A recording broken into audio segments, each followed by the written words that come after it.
we are going to start our book Numerical Methods. In this book, we will discuss the methods to solve the equation fx is equal to 0. तो जो ये fx is equal to 0 equation है, इसको हम किस तरीके से लिखते हैं? हमारे पास जो इक्वेशंस होती है हम दो तरीके की मेंशन करेंगे. सबसे पहले तो जो fx is equal to 0 equation है, या तो वो एल्जेब्रिक इक्वेशन होगी या वो ट्रांसडेंटल इक्वेशन होगी. जो एल्जेब्रिक इक्वेशन है वो किस टाइप की इक्वेशन होती है? वो होती है a0 plus a1x plus a2x square plus so on anxn is equal to 0. तो यानी कि हमने एक डिग्री n की एक जनरल इक्वेशन लिख ली एल्जेब्रिक फॉर्म में. और इसके अलावा दूसरी इक्वेशन हमारे पास होती है ट्रांसडेंटल इक्वेशन. ट्रांसडेंटल इक्वेशन वो इक्वेशन होती है जिसमें x से a0 वगैरह भी हो सकते हैं, पर अगर इनमें से कोई एक भी है, ex, cos x, log x, sin x type की कोई भी इक्वेशन के साथ अगर कुछ भी लगा हुआ है, यूज हुआ है, यानी कि या तो ट्रिग्नोमेट्रिक फंक्शन यूज हुआ है या लॉगरिथमिक या एक्सपोनेंशियल फंक्शन यूज हुआ है, तो ऐसी इक्वेशन हमारे पास कहलाती है transcendental equations. For example x plus cos x is equal to 0, x e x minus 1 is equal to 0. अब देखो, जो अपने पास अब हमने ये तो करा कि इक्वेशन दो टाइप की होती है. अब एक्चुअली हमें करना क्या है? fx इज इक्वल टू 0 का मतलब ये होगा कि हमें एक ऐसी इक्वेशन को सोल्व करना है, यानी कि उसके रूट्स फाइंड आउट करने हैं. रूट्स फाइंड आउट करने के लिए अब हमारे पास जो मेथड है वो है solution of non linear equations. अब नॉन लीनियर इक्वेशन का मतलब क्या हुआ कि इक्वेशन लीनियर इक्वेशन है. सपोज लीनियर इक्वेशन किस टाइप की हुई? ax plus b. इधर तो मुझे डायरेक्ट पता है, देखो x को मैंने इस साइड रखा, x is equal to minus B over A, तो ये तो मेरे पास 1 मिनट में ही इसका सोल्यूशन आ गया. तो हमने बात करिए कि हम सोल्यूशन निकालेंगे नॉन लीनियर इक्वेशंस का. अब नॉन लीनियर इक्वेशंस में अब अपने पास कौन कौन सी इक्वेशंस आ जाती है? देखो, अब अपने पास आ जाती है क्वाड्रेटिक इक्वेशन. क्वाड्रेटिक इक्वेशन का मेथड तुम्हारे को आता है कि एक इक्वेशन एल्जेब्रिक इक्वेशन में अगर हमारे पास क्वाड्रेटिक इक्वेशन इस टाइप की हो तो x की वैल्यू क्या होती है? Minus b plus minus b square minus 4ac over 2a. वैसे मेथड और भी कई है, परफेक्ट स्क्वायर करके भी कर सकते हो, फैक्टराइजेशन करके भी कर सकते हो. मतलब ये जो मेथड्स है, ये इस तरीके के मेथड्स को हम डायरेक्ट मेथड्स की बात कर रहे हैं कि एक तो अपने पास हो गई डायरेक्ट मेथड और दूसरे हो गए न्यूमेरिकल मेथड. तो डायरेक्ट मेथड में देखो, लीनियर के तो 1 सेकंड में ही आंसर आ गया. क्वाड्रेटिक के लिए भी मान लो मुझे कुछ भी नहीं पता, ये पता है और ये फार्मूला है, तो मैं इनमें पुट करूंगी 1 मिनट में मुझे रूट मिल जाएंगे और दोनों रूट एक ही टाइम में मुझे मिल जाएंगे. इसके बाद क्यूबिक इक्वेशन. देखो, क्यूबिक इक्वेशन के लिए भी हमारे पास मैथ्स में एक रिजल्ट अवेलेबल है जो कि हमारे पास है कार्डन्स मेथड. तो कार्डन्स मेथड की हेल्प से हम कोई भी क्यूबिक इक्वेशन दी हुई हो उसको सोल्व कर सकते हैं. और उसके क्यूबिक इक्वेशन है तो 3 रूट होंगे और तीनों रूट्स एक ही टाइम में हम फाइंड आउट कर सकते हैं. इसके बाद बायो क्वाड्रेटिक यानी कि डिग्री 4 की इक्वेशन, और ये डिग्री 4 की इक्वेशन के लिए भी हमारे पास मेथड मैथ्स में अवेलेबल है, डिस्कार्ड्स एंड फ्रारिज मेथड. इसका भी यूज करके अपने पास 4 के 4 रूट्स एक ही साथ निकल आते हैं. तो यहाँ पे हमारे पास ये हमने लीनियर, क्वाड्रेटिक, क्यूबिक और बायो क्वाड्रेटिक, और ये जो चारों इक्वेशंस हैं ये हमारे पास है एल्जेब्रिक इक्वेशन जिसके लिए हम बात कर रहे हैं. तो अब हमारे पास प्रॉब्लम कहाँ पे आई हमारे को कि प्रॉब्लम हमें आई कि अगर या तो ट्रांसडेंटल इक्वेशन आ जाती है पेपर में हमें सोल्व करनी, या फिर इसी के साथ साथ अगर हमें डिग्री 4 से बड़ी कोई भी इक्वेशन आ जाती है तो कोई भी डायरेक्ट मेथड हमारे पास मैथ्स में अवेलेबल नहीं है. तो ऐसी इक्वेशन में हमें रूट्स सोल्व करने हैं, मतलब आंसर फाइंड आउट करने की कौन सी वैल्यू सब्स्टिट्यूट करने से ये गिवन इक्वेशन सेटिस्फाई होती है. तो उसके लिए फिर मैथ्स में एक दूसरा मेथड हमारे को दिया हुआ है न्यूमेरिकल मेथड्स. तो इस बुक में हम अब वो न्यूमेरिकल मेथड्स डिस्कस करेंगे. अब इन्हीं मेथड्स को हम इटरेटिव मेथड्स भी कहते हैं, ट्रायल एंड एरर मेथड भी कहते हैं. तो ये जो अपने पास रिजल्ट्स है, तो इसमें होता क्या है कि जो न्यूमेरिकल मेथड्स हैं या इटरेटिव मेथड्स हैं, ये ज्यादातर कहाँ पे यूज होता है? ये हमारे पास एल्गोरिदम, कंप्यूटर में जो हम मैथ्स को सॉल्व करने के लिए, जैसे हम यहाँ पे एक क्वेश्चन का एक पैटर्न देते हैं, तो कि ये वाली वैल्यू सब्स्टिट्यूट, वहां हम एक मेथड देंगे कि पहले ये वाली वैल्यू पुट करो, फिर इस इक्वेशन में पुट करो, इसमें उसको बोलते हैं हम एल्गोरिदम। कंप्यूटर में एक प्रोग्राम बनाएंगे मैथमेटिकल, तो उसको एल्गोरिदम बोलेंगे, और उस एक एल्गोरिदम से हम कुछ ही सेकंड्स के अंदर किसी भी इक्वेशन का रूट फाइंड आउट कर सकते हैं। तो पर हमारे पास तो कंप्यूटर अवेलेबल नहीं है। यहाँ पे हमने किससे करना है, हमने अपना हम तो क्वेश्चंस हाथ से ही करेंगे, पर हम यहाँ पे ऑब्जर्व करेंगे कि देखो ये जो एल्गोरिदम्स हैं वो हमने क्यों यूज करी हैं। और कंप्यूटर में भी, क्योंकि कंप्यूटर में भी प्रोग्राम तो हमने ही बना के देना है कोई भी क्वेश्चन सोल्व करने के लिए, तो इस तरीके की जो ट्रांसडेंटल इक्वेशंस होती हैं और जो हायर डिग्री ग्रेटर देन 4 के लिए तो है ही, पर 3 डिग्री और 4 डिग्री के लिए भी डायरेक्ट मेथड बहुत टिपिकल और लंबा लेंथी मेथड है, जिसमें रूट्स तीनों बेशक एक साथ आएंगे, पर कई बार एक ही रूट सेटिस्फाई होता है, जो दूसरी वैल्यू निकली है कई बार वो सेटिस्फाई नहीं भी करती। जैसे अपने पास यहाँ पे डिस्कार्ड्स और फ्राडीज में भी, तो फिर हम वैल्यू सब्स्टिट्यूट करके देखते हैं फंक्शन के अंदर, और जो वैल्यू सेटिस्फाई करती है हम कह देते हैं कि ये रूट है और ये रूट नहीं है। तो जो रूट नहीं है तो आगे फिर इसका मतलब क्या हुआ, यानी कि वो भी कोई कुछ ना कुछ हमें एरर दे रहा है, तभी सेटिस्फाई नहीं हुई, और चारों की चारों वैल्यूज एक साथ निकलती है। पर इस वाले मेथड में हमारे पास जो वैल्यू आती है, एक टाइम में हम एक वैल्यू निकालते हैं, एक रूट निकालने के बाद हम उसका एरर भी चेक करते हैं, और एरर ऐसे क्वेश्चंस में निग्लिजिबल होता है।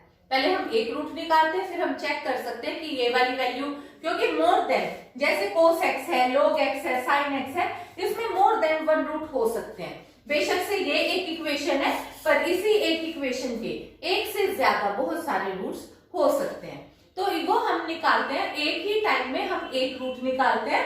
और इस तरीके के मेथड को न्यूमेरिकल मेथड, इटरेटिव या ट्रायल मेथड कहते हैं।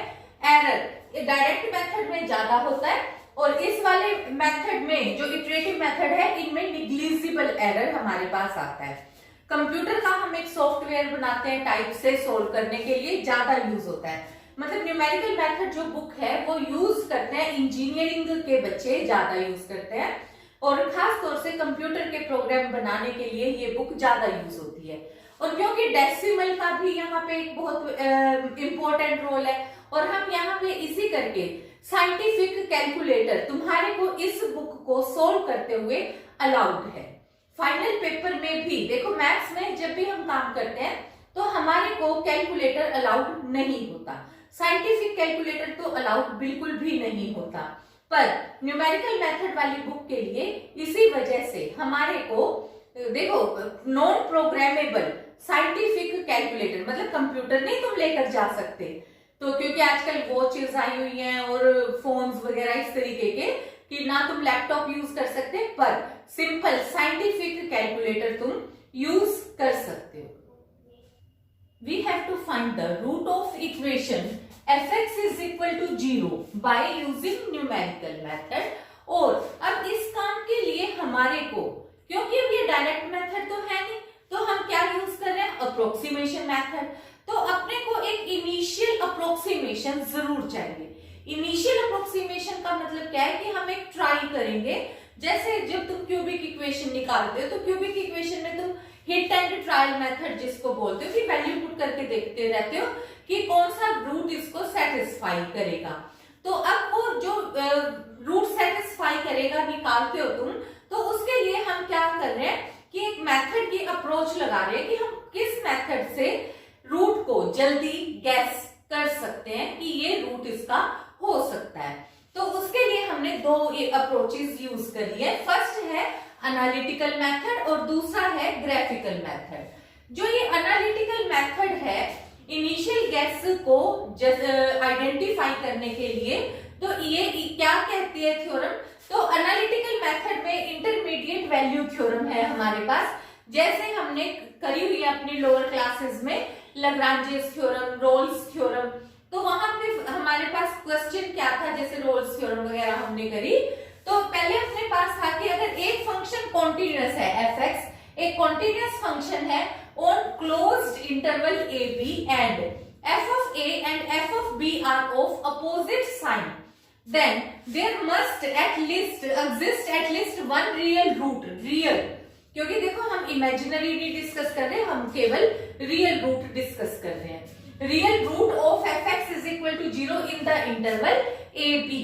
तो यहाँ पे अपने पास क्या है कि जैसे जब हम पॉजिटिव टू नेगेटिव जाए या नेगेटिव टू पॉजिटिव, तो हमारे पास जो भी फंक्शन है, कॉन्टिन्यूअस का मतलब क्या होता है, कर्व गोज ऑन मूविंग। और यहाँ पे कॉन्टिन्यूअस में मतलब साइन चेंज का मतलब क्या है कि अगर हमारे पास कोई भी एक इक्वेशन है, अगर वो देखो पॉजिटिव, देखो यहाँ पे सारी वैल्यूज क्या आ रही है, नेगेटिव। अब इस पॉइंट पे क्या है, नेगेटिव से एकदम पॉजिटिव, और ये एक्स एक्सिस को यहाँ पे कट कर गया। तो और इसी तरीके से यहाँ पे, यहाँ सारी वैल्यूज क्या थी, पॉजिटिव, यहाँ क्या आ गया, नेगेटिव। यहाँ पे क्या था, देखो यहाँ पॉजिटिव, यहाँ नेगेटिव, यहाँ क्या था, ये नेगेटिव, ये पॉजिटिव। तो 1 2 3 4, मतलब कर्व पे जहां पे भी हमारे पास साइन चेंज होगा, हमें वहां से पता चल जाएगा कि कर्व में हमारे पास, क्योंकि कर्व किस तरीके से हम ट्रेस करते हैं, इंटरमीडिएट वैल्यू थ्योरम हमें क्या बताती है, कॉन्टिन्यूटी। कॉन्टिन्यूटी का मतलब क्या होता है कि curve goes on moving without any break. तो उसमें हमारे पास अब क्या चीज हुई कि अगर साइन पॉजिटिव टू नेगेटिव या नेगेटिव टू पॉजिटिव वेरी किया है, तो इसका मतलब है कि उसने एक बार एक्स एक्सिस को जरूर क्रॉस किया है, क्योंकि वहां पे ही वैल्यू 0 जाएगी, f x is equal to 0। तो उसमें अपने पास फिर वो वाली वैल्यू होगी रूट की, जहां पे अपोजिट साइन, और अपोजिट साइन आया है तो वो हमारे को नेबरहुड का पता लग जाएगा कि हमारा रूट इतने से इतने के बीच में लाई करता है। फॉर एग्जाम्पल, जैसे हमने एक इक्वेशन कंसिडर करी, f x is equal to x square plus 2x minus 1। अब देखो मैंने इधर से x की वैल्यू पुट करनी शुरू करी और यहाँ पे fx की वैल्यूज पुट करी। तो जैसे जैसे मैंने x की वैल्यू सब्स्टिट्यूट करी है, x की वैल्यू मैंने पुट करी -3, तो मेरे पास आया आंसर -2। फिर मैंने वैल्यू पुट करी -2, तो आ गया आंसर -1। फिर एंड सो ऑन, -3 2 0 1 2 3 पुट करा। तो देखो यहाँ पे एक तो मेरे पास वेरिएशन ऑफ साइन यहाँ पे आ गया, तो यानी कि मेरे पास जो वैल्यू है, एक रूट तो मेरा यहां से यहां के बीच में लाई करेगा। दूसरा, अब देखो यहाँ पे भी एफ एक्स की वैल्यू नेगेटिव नेगेटिव नहीं, नेगेटिव नेगेटिव नहीं। अब फिर यहाँ पे क्या हो गया, नेगेटिव टू पॉजिटिव, तो मुझे पता लग गया कि दूसरा रूट इसका मेरा इधर होना चाहिए। ये मैंने एक अपनी टेबल के हिसाब से वैल्यूज सब्स्टिट्यूट करके देखी। अब इसी चीज को देखो, क्योंकि ये मैंने क्वाड्रेटिक इक्वेशन ली हुई है, क्वाड्रेटिक इक्वेशन को जब मैंने सोल्व किया तो x की वैल्यू मेरे पास ये आ रही है, x is equal to -b plus -b² वाला मेथड लगाया। इससे वैल्यू आ रही है मेरे पास -1 प्लस -√2, यानी कि -2.414 एंड 0.414। और देखो ये वाली वैल्यू -2.414 यहाँ लाई कर रही है और 0.414 इसके बीच में लाई कर रही है। तो मेरे को ये आइडिया हो जाया करेगा, क्योंकि मैं डेसिमल में निकालूंगी तो फिर वो रिजल्ट मेरे को आइडिया हो जाएगा कि क्वेश्चन मेरा कहाँ पे, रूट मेरा कहाँ पे लाई करेगा। ये तो था मेरे पास एनालिटिकल मेथड, जहां पे कि मैं वैल्यूज सब्स्टिट्यूट करके देखूंगी, अपोजिट साइन चेक कर लूंगी, पॉजिटिव टू नेगेटिव या नेगेटिव टू पॉजिटिव वेरिएशन होगा, मैं वो उस इंटरवल को कंसीडर कर लूंगी, तो मेरा ओपन इंटरवल वो हो जाएगा इनिशियल अप्रोक्सीमेशन के लिए, और उसके बीच में कहीं पे रूट लाई करेगा। दूसरा मेथड कौन सा है, ग्राफिक मेथड। अब देखो जो ये ग्राफिक मेथड है, क्योंकि ग्राफ प्लॉट करना मेरे लिए अपने आप में ही एक काम हो गया।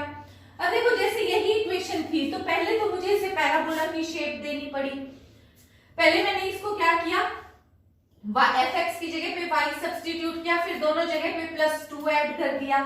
+2 ऐड करा तो इसको परफेक्ट, क्योंकि इसको मैंने परफेक्ट स्क्वायर बनाना था, तो मुझे x² + 2x के साथ यहाँ पे +1 चाहिए था, तो मैंने इसको परफेक्ट स्क्वायर बनाया, तो ये y + 2 बन गया। x + 1 का whole square is equal to y + 2। इसको मैंने शेप में कन्वर्ट करा, x² is equal to 4ay। तो जैसे अपने पास होता है शिफ्टिंग द ओरिजिन की प्रॉपर्टी के अकॉर्डिंग, मैंने इसको ओरिजिन को कहाँ शिफ्ट कर दिया, -1 और -2 पे, यानी कि x की वैल्यू मेरे पास है -1 और y की वैल्यू क्या है, -2। तो यानी कि मेरा वर्टेक्स ये वाला हो गया। और पैराबोला तुम्हें पता ही है कि x² 4 AY इस तरीके का बनता है, तो इसलिए मुझे पता लग गया। तो मैंने जो भी पॉइंट्स का आइडिया लेके यहाँ से पैराबोला कंस्ट्रक्ट करा। और ये वाला जो पैराबोला है देखो, ये भी कहाँ पे क्रॉस करके गया, -3 से -2 के बीच में एक्स एक्सिस को कट किया इसने। और दूसरा पॉइंट कहाँ पे कट किया है, 0 से 1 के बीच में एक्स एक्सिस को कट किया है। तो जिस पॉइंट पे ये एक्स एक्सिस को कट करेगा वो पॉइंट हमारे पास एग्जैक्ट रूट होगा। पर इनिशियल अप्रोक्सीमेशन के लिए मुझे इंटरवल ये पता लग गया, और एक बारी में मैं एक ही रूट फाइंड आउट करूंगी। तो चाहे मैं इसको कंसीडर कर लूं, चाहे मैं इसको कंसीडर कर लूं, वो हम अकॉर्डिंग टू क्वेश्चन चेक करेंगे। इन numerical methods, first of all we will discuss bisection method.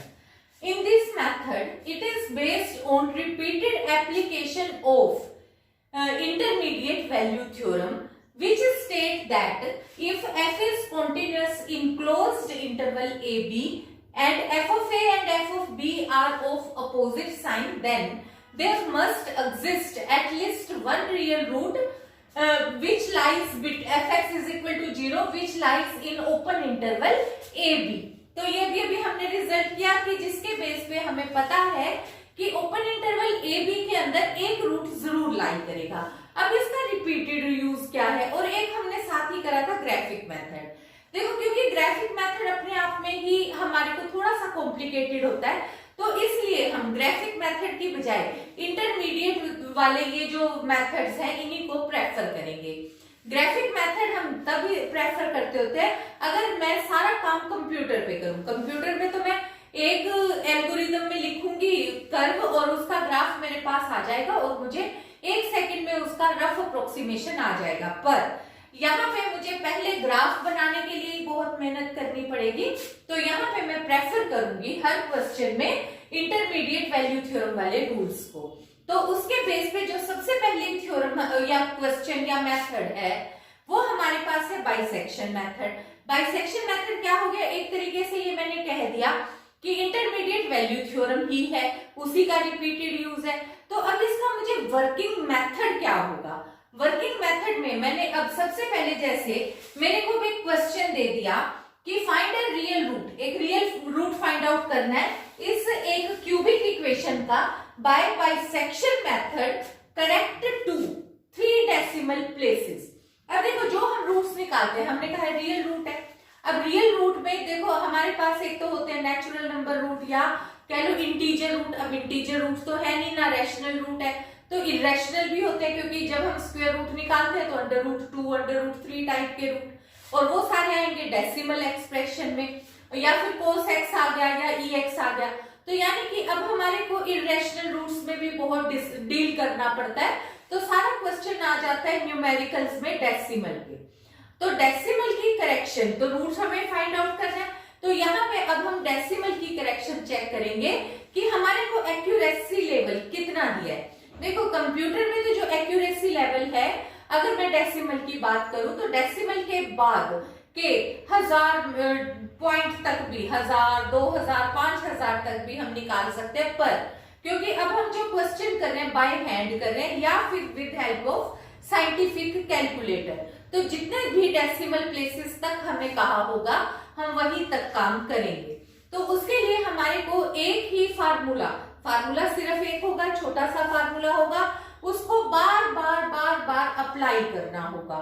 फिर वो तब तक हम अप्लाई करेंगे जब तक हमारा एक्यूरेसी लेवल नहीं आएगा। अब मुझे इस क्वेश्चन में एक्यूरेसी लेवल वगैरह भी हम अभी डिस्कस करेंगे, कन्वर्जेंस भी, और यहाँ पे अब फिलहाल मुझे क्या दिया हुआ है कि correct up to 3 decimal places. तो सबसे पहले अब हम इसका बाइसेक्शन मेथड का वर्किंग मेथड देखते हैं कि इसको अप्लाई कैसे करना है।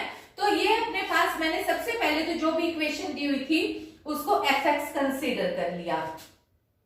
अब देखो, मैंने इस इक्वेशन में 0, 1, 2, 3, 4 पुट करना शुरू कर दिया। जब मैंने 0 पुट किया तो -1 आया, 1 पुट किया तो भी -1 आया। तो यानी कि यहाँ पे मेरे पास कोई भी चेंज ऑफ साइन नहीं आया। फिर मैंने जब 1 पुट किया तो -1 है, 2 पुट किया तो +6 है। यहाँ पे ये वेरिएशन ऑफ साइन आ गया। तो रूट का तो मुझे आइडिया हो गया कि 1 से 2 के बीच में रूट लाई करेगा। पर क्योंकि देखो जो ये बाइसेक्शन मेथड है ना, ये बहुत स्लो है, और इनिशियल अप्रोक्सीमेशन क्योंकि अभी तो मैंने खुद ही फाइंड आउट करना है, और मैं जितनी जल्दी मतलब जितना क्लोज मैं इनिशियल अप्रोक्सीमेशन लूंगी उतने ही इटरेशन मुझे कम लगेंगे, और इस वजह से मैं प्रेफर करूंगी कि मैं रूट के बहुत पास का first approximation, initial approximation consider करूं। तो काम तो मैं सारा का सारा scientific, simple scientific calculator, non programmable, ठीक है, उस पे काम करने लग रही हूं। तो मैंने अब यहाँ पे क्या किया, मैंने 1 और 2 के बीच में तो मुझे पता लगी कि आपकी रूट है, फिर मैंने 1 और 2 के बीच की एक वैल्यू यानी कि 1.5 डिस्कस कर ली। 1.5 लिया तो मैंने यहाँ पे देखा कि इस पे पॉजिटिव वैल्यू आ रही है, तो यानी कि अब मुझे पता चल गया 1 और 1.5 के बीच में रूट लाई करेगा, ठीक है ना, क्योंकि यहाँ पे नेगेटिव है और यहाँ पे पॉजिटिव है। तो मुझे अब यहाँ पे पता चल गया कि -1 और 0.875, ठीक है। अभी भी मुझे पता लग गया कि 1 और 1.5 के बीच में। फिर मैंने इनका 1 और 1.5 का मिडिल पॉइंट ले लिया, ये मेरे पास आ गया 1.25। अब 1.25 लिया तो यहाँ नेगेटिव आ गया, यानी कि यहाँ पॉजिटिव है, यहाँ नेगेटिव। तो अब मुझे पता लग गया कि जो मेरा रूट है वो इसके बीच में लाई करता है। अब देखो जो ये वैल्यू है 1.25 और 1.5, ये इंटरवल देखो, ये मेरे पास है 2, ये है 1, और ये मेरे पास हो गया, यहाँ पे मैं 1 लेती हूँ, यहाँ पे मैं 2 लेती हूँ, यहाँ पे हो गया मेरे पास 1.25 और ये हो गया 1.5। तो देखो जो इंटरवल 1 से 2 के बीच में मेरे पास ये वाली वैल्यू तो लाई करती है, तो मैं ये वाला भी मैंने हिस्सा छोड़ दिया, ये भी, और मैं कंसंट्रेट करूंगी अब इस पोर्शन पे। तो यहाँ पे मैंने इस इंटरवल को कंसीडर करा। अब इस इंटरवल के अकॉर्डिंग मैंने ए वैल्यू, मैंने ओपन इंटरवल कहा है ना कि इसके बीच में मेरा एक रियल रूट लाई करेगा, तो अब मैं यहां से स्टार्ट करूंगी। तो अब मैंने जो first approximation, so root will be lie in interval 1.25 to 1.5 open interval. तो इटरेशन जो मेरी फर्स्ट इटरेशन है, क्योंकि बाइसेक्शन मेथड में अभी हमने कुछ नहीं किया, इंटरमीडिएट वैल्यू का ही यूज है। इंटरमीडिएट का मतलब हो गया ए से बी के बीच की कोई वैल्यू। तो मैंने यहाँ पे क्या ले लिया, पहली वैल्यू को ए कह दिया, दूसरी को बी कह दिया, और first approximation to the root, देखो इनको मैंने x1 नाम नहीं दिया, मैंने इनमें से किसी को भी, मतलब 1 और 2 को भी नहीं, 2 और 1.5 को भी नहीं, ऐसे नहीं, तो मैं बिल्कुल क्लोज आने की कोशिश करी, ठीक है। अब मैंने क्वेश्चन यहां से स्टार्ट किया, ये काम मुझे करना पड़ेगा, ये काम मैंने सिर्फ इनिशियल अप्रोक्सीमेशन जज करने के लिए काम किया है, ठीक है। तो मुझे पता लग गया कि इनिशियल अप्रोक्सीमेशन मेरी ये वाली है।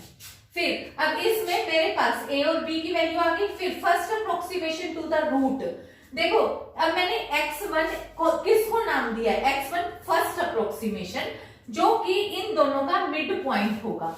वो कैसे निकालना है, बाइसेक्शन मेथड में a प्लस बी ओवर 2 करके हम निकाल लेंगे। तो ये हो गया a plus b over 2, a की वैल्यू है, b की वैल्यू है, ओवर 2 किया तो 1.375 आ गया। अब देखो यहाँ पे मैंने इसकी वैल्यू को सब्स्टिट्यूट करके नहीं चेक करा था, पर अब मैं यहाँ पे चेक करूंगी। अब मैंने चेक किया f ऑफ 1.375, ये वाली वैल्यू मेरे पास कितनी आ गई, ये वाली वैल्यू आ गई 0.2246।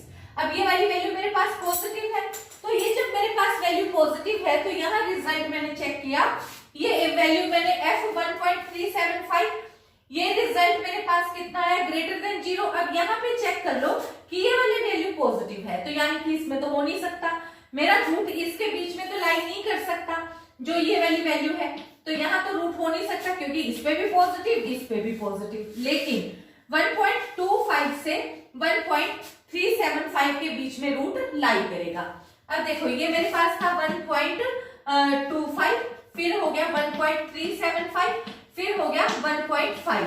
अब यहाँ पे मेरे पास वैल्यू है नेगेटिव, यहाँ है पॉजिटिव, यहाँ है पॉजिटिव, तो मुझे पता लग गया कि यहाँ वाला तो मेरे को वैल्यू नहीं लेनी, तो मुझे कहाँ पे रूट लेना है, इसके इंटरवल के बीच में लेना है, क्योंकि वेरिएशन ऑफ साइन मेरा इधर है। तो जो मैं अब नेक्स्ट अप्रोक्सीमेशन लूंगी वो इसके बीच में लूंगी। तो जो फिर अब मेरे पास तो रियल रूट किसके इंटरवल के अंदर लाई करेगा, वो इस इंटरवल के अंदर लाई करेगा। अब इधर से फिर मैंने क्या ले लिया, a की वैल्यू 1.25 और b की वैल्यू मेरे पास हो गई 1.375। 5।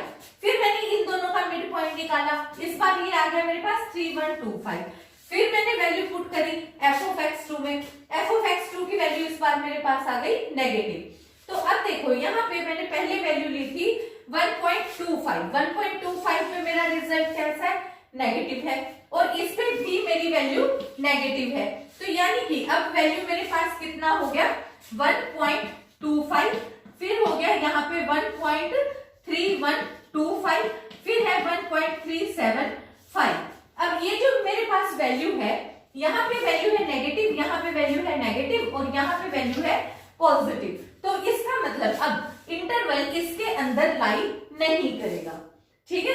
तो जो मेरा इंटरवल होगा वो कितना होगा 1.3125 से 1.375 के बीच में मेरा अगला रूट, जो मतलब अगला रूट है, रूट तो वही सेम है, मतलब नेक्स्ट अप्रोक्सीमेशन मेरी कहां पे लाई करेगी, वो अब उस इंटरवल के अंदर लाई करेगी। तो सेकंड इटरेशन मेरे पास जो ये वैल्यू आई है, तो इंटरवल अब मेरा नेक्स्ट इटरेशन में इस इंटरवल के बीच में कंसीडर करूंगी। तो फिर अब देखो, क्योंकि ये वाला जो प्रोसेस है बाइसेक्शन मेथड, ये 100% श्योर मेथड है, पर बहुत ही स्लो मेथड है।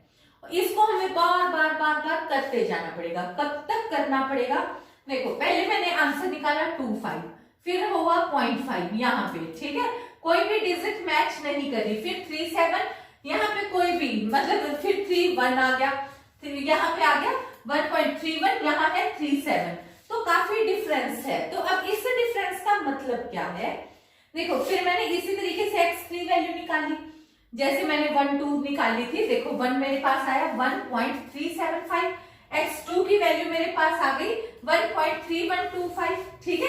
फिर मैंने ऐसे ही x3 की वैल्यू निकाली, ये आ गई मेरे पास 1.3437, फिर x4 निकाल दी, 5 निकाल दी, यही प्रोसेस रिपीट करके, फिर 6 निकाली, 7 8 9 10, ठीक है, मैं निकालती गई। फिर अब स्टॉपिंग क्राइटेरिया, अब जो स्टॉपिंग क्राइटेरिया है वो मेरा कहां पे जाके आएगा, जबकि करेक्ट 2 3 डेसिमल प्लेस का है। अब देखो डेसिमल के बाद यहाँ पे केवल पहली डिजिट मिल रही है, फिर यहाँ पे 4 है तो यहाँ 2 है, पर यहाँ 2 और 2 ये 2 डिजिट मिल गई, पर यहाँ 8 और 0 तो थर्ड डिजिट नहीं मिली। फिर मैं आगे चली तो यहाँ पे 3 0, वो देखो 0.320, यहाँ पे फिर 4, फिर यहाँ 4 था तो यहाँ 6, यहाँ 6 था तो यहाँ 5, 2 डिजिट तो देखो सबकी मिल गई डेसिमल के बाद, पर थर्ड डिजिट यहाँ तक चेंज आ रही है, फिर 8 तक चेंज आ गई, फिर मैंने 9 करा तो यहाँ पे 1.325, यहाँ हो गया 1.324। इन दोनों में भी लगातार में, क्योंकि कॉन्टिन्यूअसली में हम चेक करेंगे, अभी भी यहाँ पे डिजिट का 3 डिजिट के वाला फर्क आ गया, पर जब इससे नेक्स्ट इटरेशन निकाला तो ये देखो यहाँ पे भी डेसिमल के बाद 324, यहाँ पे भी डेसिमल के बाद 324, तो हमें कहां तक कहा था, correct up to 3 decimal places. तो मैंने चेक करा डेसिमल के बाद की 3 डिजिट वो मैच कर गई, तो अब ये मेरा स्टॉपिंग क्राइटेरिया है, और अब मेरा आंसर क्या होगा, so real root will be 1.324। ये नहीं कि 324 तो यहाँ भी आ गया था x6 के बाद, आप 10 तक क्यों चले, ठीक है, ये वाला नहीं चेक करना, क्योंकि यहाँ पे ये 0 के बाद 4 था, 4 के बाद 6 था, ये नहीं, जब तक 2 लगातार 4 और 4 2 बार ना आ जाए तब तक हम अपना क्राइटेरिया स्टॉप नहीं करेंगे। तो ये हमारे पास बाइसेक्शन मेथड से रिलेटेड क्वेश्चन है, और कोई भी क्वेश्चन आ जाता है बाइसेक्शन मेथड, वो इसी तरीके से हमें अटेम्प्ट करना है।